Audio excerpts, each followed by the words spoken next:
Halo, kita masuk ke perkuliahan kedua. Pada perkuliahan kedua, perilaku konsumen ini kita akan membahas tentang consumer motivation dan personality.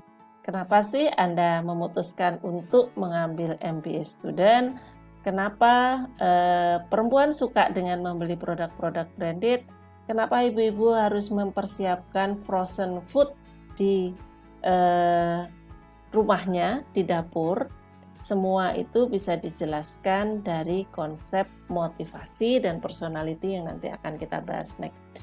Motivasi merupakan suatu pendorong konsumen untuk membeli suatu produk yang di-trigger karena adanya psychological tension yang disebabkan karena adanya kebutuhan yang tidak terpenuhi, terpuaskan gitu ya, unfulfilled need. Jadi di dalam motivasi kita mengenal beberapa konsep penting. Pertama adalah konsep tentang needs. Pada dasarnya manusia itu memiliki dua needs, dua tipe kebutuhan. Yang pertama disebut sebagai physiological need atau need yang kaitannya adalah dengan biological existence gitu ya.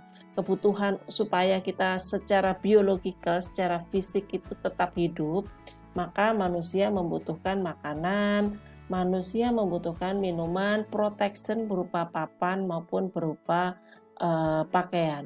Selain itu, manusia membutuhkan psychological need, yaitu self-esteem, kepercayaan diri, prestige, membutuhkan affection, diterima, dicintai, membutuhkan power, membutuhkan achievement. Di mana psychological needs ini biasanya dipelajari dari family, dari parents, dari social environment maupun interaksi kita dengan yang lainnya. Nah, selain need, konsep yang kedua adalah consumer goal. Pada dasarnya, perilaku human itu merupakan goal oriented. Ada goalnya ketika orang itu akan mengkonsumsi suatu produk. Goal itu bisa bersifat generik, yaitu outcome yang diharapkan konsumen untuk memuaskan physiological maupun psychological needs-nya. Goal juga bisa bersifat produk spesifik ya, spesifik dari consumption terhadap menggunakan produk tertentu tersebut. Contoh Kaplan ini memperlihatkan dua goal ya. You can conquer the bar ini goal yang sifatnya adalah generik, yang tujuannya adalah tadi untuk memenuhi physiological needs-nya ya, need psikologis ya. Dari ini adalah untuk achievement, tapi juga menjelaskan tentang spesifik produk goal-nya, produk spesifik goal-nya ya. Nah, di dalam konsep motivation ini saat ini pemasar tertarik untuk melihat apa sih sebenarnya motivasi blogger untuk membuat suatu post atau membuat suatu konten atau membuat suatu komen, memberikan review. Kenapa ini penting buat pemasar? Karena saat ini keberadaan konten-konten yang dibuat konsumen itu bisa membantu pemasaran untuk lebih memperkenalkan produknya kepada konsumen. Ya, di buku Shipment dituliskan terdapat 3 motivation konsumen untuk melakukan blogging, yaitu untuk self expression, untuk mendokumentasikan daily life-nya atau kejadian-kejadian penting dalam hidupnya, dan blogging atau vlogging saat ini sudah jadi source of income dan source of popularity.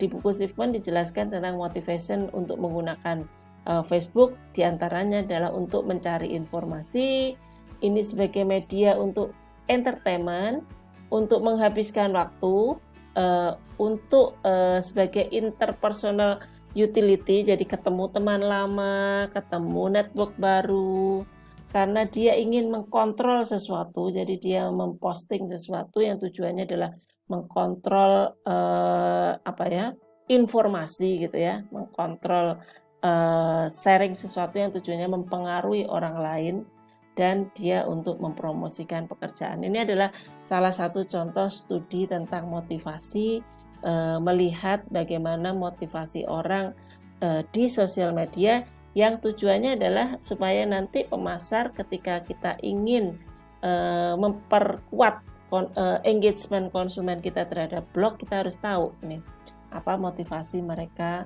untuk mau sharing atau mau memberikan review online. Nah, motivasi konsumen itu bersifat dinamik.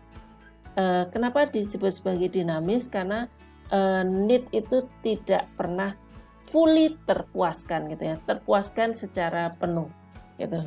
Karena apa? Karena suatu kebutuhan baru akan muncul ketika kebutuhan lama itu sudah terpuaskan. Ini adalah basic karakteristik dari human ya.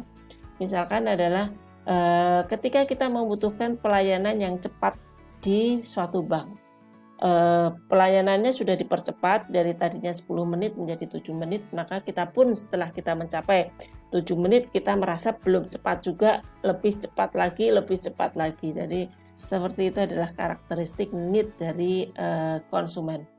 Kemudian karakteristik yang ketiga yaitu sukses and failure influence goal. Seberapa kita sukses, seberapa konsumen itu sukses mencapai suatu need-nya tadi, maka akan mencapai suatu goals berikutnya.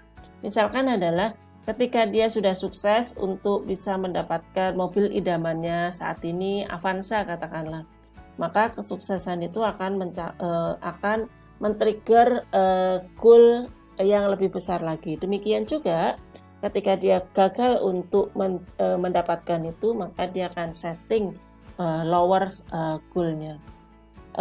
Terkait dengan karakteristik yang ketiga, karakteristik yang keempat itu adalah frustration and defense mechanism. Ketika orang tidak bisa mencapai goals-nya, maka dia mungkin akan frustasi. Artinya mungkin dia tidak akan berkeinginan untuk mencapai goal itu. Atau defense mechanism itu adalah mencari substitusi. Misalkan ya, dia ingin pergi berlibur tetapi tidak afford gitu ya, tidak mampu membayar biaya travel tersebut, maka dia akan berusaha, orang yang punya defense mechanism, maka dia akan berusaha untuk mencari travel yang lebih low budget sehingga dia masih tetap bisa mencapai goal-nya. Nah, apa implikasi buat pemasar ya? Pemasar perlu tahu nih goal dari konsumen seperti apa, seberapa dia afford untuk mencapai goal itu, sehingga pemasar bisa memberikan substitusi produk untuk mencapai goal konsumen dengan sesuatu yang cost yang lebih affordable buat si konsumen. Ini chat yang penting bicara tentang tiga approach ya, 3 pendekatan bagaimana scholars atau marketers mempelajari tentang motivasi konsumen. Yang pertama dengan menggunakan teori Murris namanya ya, Murris List of Psychogenic Needs, di mana Murris ini mengidentifikasi orang itu punya 3 basic kebutuhan, yaitu needs associated with inanimate object, artinya keinginan untuk memiliki suatu hal, suatu benda, suatu objek. Ini adalah terkait untuk mengakuisisi, mengkonversi, memorder, memesan, ya, meretensi, mempertahankan sesuatu, dan mengkonstruksi, membangun. Yang kedua adalah kebutuhan untuk yang terkait dengan ambisi, power, accomplishment, prestige gitu. Operasionalnya adalah kebutuhan untuk menjadi superior, kebutuhan untuk dia mencapai sesuatu, kebutuhan untuk direcognize, ya, direcognize itu adalah dihargai gitu ya, exhibition, tampil, atau infavoidance gitu. Yang ketiga adalah need untuk terkoneksi antar manusia, memiliki koneksi, relationship, atau dia memiliki powers ya. Operasionalnya adalah manusia itu punya kebutuhan untuk dominans, untuk deterrence, untuk dia untuk sama dengan lingkungannya, dia memiliki otonomi terhadap suatu society. Pendekatan yang kedua, ini pendekatan yang paling banyak digunakan di pemasar, yaitu melihat need dari teori Maslow. Kalau di dalam teori Murilis tadi itu adalah melihat tiga komponen needs gitu ya. Kalau Maslow itu melihat need itu seperti hierarchical, ya hierarki gitu ya, hierarki. Jadi pada dasarnya konsumen itu akan memiliki basic need. Basic need-nya itu adalah physiological need yang berupa fisik tadi, food, water, kebutuhan papan, pakaian gitu ya, dan need safety. Ketika need basic ini sudah terpenuhi, maka dia akan masuk ke need yang lebih tinggi lagi, yaitu psychological, yaitu need untuk belonging, terhubung dan dicintai, atau need untuk mendapatkan esteem gitu ya, esteem tentang dirinya sendiri, prestige, feeling dia sukses, dia mencapai sesuatu. Dan ketika psychological needs ini terpenuhi, maka dia akan naik ke need yang lebih tinggi, yaitu self fulfillment need, yaitu kebutuhan untuk aktualisasi. Dia bisa mengembangkan potensinya, dia menjadi the best di industrinya, dia menjadi creative activity dan lain-lain. Itu adalah pendekatan dari Maslow. Yang ketiga adalah pendekatan trio needs Maclellan. Maclellan ini mengidentifikasi ada 3 need yang laten di dalam setiap manusia. Pada dasarnya manusia memiliki tiga-tiganya, tetapi ada salah satu yang dominan. 3 need itu adalah need untuk achievement, dia mendapatkan kesuksesan, mencapai sesuatu kesuksesan. Need untuk afiliasi, jadi dia memiliki hubungan interpersonal dengan manusia yang lain. Dan need power, dia bisa mempengaruhi perilaku orang lain, bisa mengkontrol, bisa menjadi dominan di dalam sesuatu kelompok sosial. Kenapa sih kita perlu mempelajari pendekatan-pendekatan needs ini? Pada dasarnya di dalam perilaku konsumen, kita percaya bahwa need ini pada dasarnya sudah laten ada di dalam diri masing-masing manusia, atau dalam hal ini adalah dalam diri konsumen. Dengan mempelajari needs ini, pemasar bisa membangkitkan gitu ya, membangkitkan need apa yang ingin dibangkitkan yang related dengan produknya tersebut gitu ya. Jadi setelah kita tahu bahwa ada kebutuhan ini, pemasar itu bisa mempersiapkan produknya yang tujuannya adalah untuk memenuhi need ini. Ingat ya bahwa need itu never fully satisfied. Orang memang butuh food ya, food setelah food terpenuhi, maka orang butuh sesuatu food yang lebih berkualitas lainnya gitu ya. Food dalam konteks di sini bukan hanya seperti food untuk memenuhi basic need-nya, tapi food yang tujuannya adalah untuk lebih memenuhi physiological need-nya gitu ya.